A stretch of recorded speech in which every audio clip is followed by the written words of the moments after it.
I'm live on Facebook. It's 8 o'clock. It's Ozma of Oz, Chapter 19. The Munchkins are here. 2/3 of them in the same clothes they were in last night, which is either exciting or gross. I'll let you decide.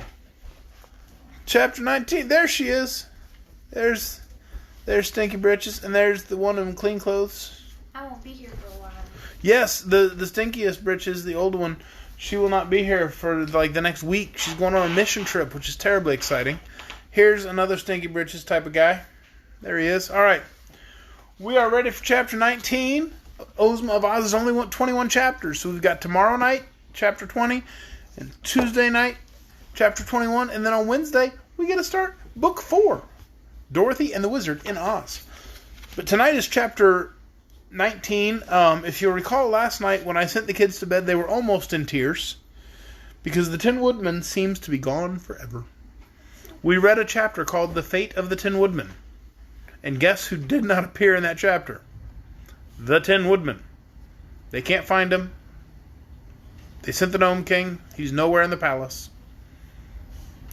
So the Gnome King is gone. Or the Tin Woodman is gone. We don't know what happened. But they're all leaving the palace now and leaving the Tin Woodman behind, in theory. Let's find out what happens tonight in Chapter 19. The King of Ev. If there were any shifting rock-colored gnomes on the mountainside now, they were silent and respectful, for our adventurers were not annoyed as before by their impudent laughter. Really, the gnomes had nothing to laugh at since the defeat of their king. On the other side, they found Ozma's golden chariot standing as they had left it. Soon the lion and the tiger were harnessed to the beautiful chariot, in which was enough room for Ozma and the queen and 6 of the royal children. Little Evering preferred to ride with Dorothy upon the sawhorse, which had a long back. The prince had recovered from his shyness and had become very fond of the girl who had rescued him, so they were fast friends and chatted pleasantly together as they rode along. Billina was also perched upon the head of the wooden steed, which seemed not to mind the added weight in the least, and the boy was full of wonder that a hen could talk and say such sensible things. When they came to the gulf, Ozma's magic carpet carried them all over in safety, and now they began to pass the trees in which birds were singing, and the breeze that was wafted to them from the farms of Ev was spicy with flowers and new-mown hay, and the sunshine fell full upon them to warm them and drive them away from their bodies the chill and dampness of the underground kingdom of the gnomes.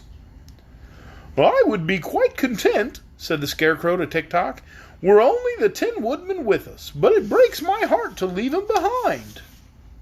"He was a fine fellow," replied Tik-Tok, "although his material was not very durable." "Oh, tin is an excellent material," the Scarecrow hastened to say, "and if anything ever happened to poor Nick Chopper, he was always easily soldered. Besides, he did not have to be wound up and was not liable to get out of order." "I sometimes wish," said Tik-Tok, "that I was stuffed with straw as you are. It is hard to be made of copper." "Well, I have no reason to complain of my lot," replied the Scarecrow. "Little fresh straw now and then makes me good as new. But I can never be the polished gentleman that my poor departed friend the Tin Woodman was." You may be sure the royal children of Ev and their queen mother were delighted at seeing their beloved country, and when the towers of the palace of Ev came into view, they could not forbear cheering at the sight. Little Evering, riding in front of Dorothy, was so overjoyed that he took a curious tin whistle from his pocket and blew a shrill blast that made the sawhorse leap and prance in sudden alarm. "What's that?" asked Billina, who'd been obliged to flutter her wings in order to keep her seat upon the head of the frightened sawhorse. "Oh, that's my whistle," said Prince Evering, holding it out upon his hand. It was in the shape of a little fat pig made of tin and painted green. The whistle was in the tail of the pig.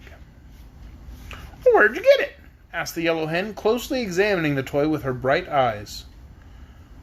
"Why, I picked it up in the Gnome King's palace while Dorothy was making her guesses, and I guess I put it in my pocket," answered the prince. Billina laughed, or at least she made the peculiar cackle that served her for a laugh. "No wonder I couldn't find the Tin Woodman," she added, "and no wonder the magic belt didn't make him appear, or the king couldn't find him either."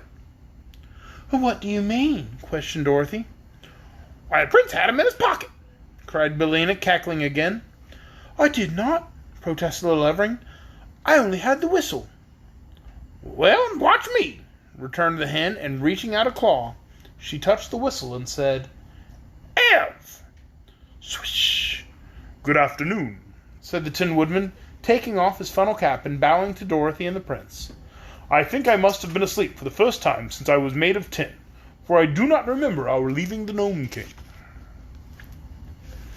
You've been enchanted, answered the girl, throwing an arm around her old friend and hugging him tight in her joy. But it's all right now.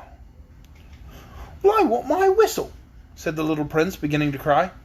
Hush, cautioned Billina. Whistle's lost. You may have another when you get home. The Scarecrow had fairly thrown himself upon the bosom of his old comrade, so surprised and delighted was he to see him again, and Tik-Tok squeezed the Tin Woodman's hand so earnestly that he dented some of the fingers. Then they had to make way for Ozma to welcome the Tin Man, and the army caught sight of them and set up a cheer, and everyone was delighted and happy. For the Tin Woodman was a great favorite with all who knew him, and his sudden recovery after they thought he was lost to them forever was indeed a pleasant surprise. Before long the cavalcade arrived at the royal palace, where a great crowd of people had gathered to welcome their queen and her 10 children. There was much shouting and cheering, and the people threw flowers in their path, and every face wore a happy smile. They found the Princess Langwidere in her mirrored chamber, where she was admiring one of her handsomest heads, one with rich chestnut hair, dreamy walnut eyes, and a shapely hickory-nut nose. She was very glad to be relieved of her duties to the people of Ev, and the Queen graciously permitted her to retain her rooms and her cabinet of heads as long as she lived. Then the Queen took her eldest son out upon the balcony that overlooked the crowd of subjects below, and said to them, Here is your future ruler, King Evardo the 15th. He's 15 years of age, has 15 silver buckles on his jacket, and is the 15th Evardo to rule the land of Ev. The people shouted their approval 15 times, and even the Wheelers, some of whom were present, loudly promised to obey the new king. So the Queen placed a big crown of gold set with rubies upon Evardo's head, and threw an ermine robe over his shoulders, and then proclaimed him king. And he bowed gratefully to all his subjects, then went away to see if he could find any cake in the royal pantry. Ozma of Oz and her people, as well as Dorothy, Tik-Tok, and Billina, were splendidly entertained by the Queen Mother, who owed all her happiness to their kind offices. And that evening the Yellow Hen was publicly presented with a beautiful necklace of pearls and sapphires as a token of esteem from the new king. Thus ends Chapter 19, The King of Ev. Ha ha! I knew the Tin Woodman was coming back, but I let you all be sad because it entertained me. What? My sadness should not be entertaining. The children are very upset now. They were cheering. I watched Ilyana is sitting next to me, and she was like, yay, when the Tin Woodman came back. And the other two were over on the couch cheering. Everybody was super happy when the Tin Woodman came back. And I was just like, I knew this was going to happen. Annabelle made this face. Annabelle made that face. Ilyana, show them the dance you were doing. They can't see you. There. Yes, it looks a lot like that. So the Tin Woodman is back! Ha ha! It's a good day. That's a weird face. We have 2 more chapters to read, Chapter 20 and Chapter 21. I'm a little concerned that at this point we have 2 chapters left and we've not discussed in any way how Dorothy's getting home. Though, like I said, the next book is called Dorothy and the Wizard in Oz, so maybe she doesn't go home. I don't know. I guess we'll see. Tomorrow night and Tuesday night in the last 2 chapters of Ozma of Oz, 8 o'clock, Facebook Live. See you then. Bye.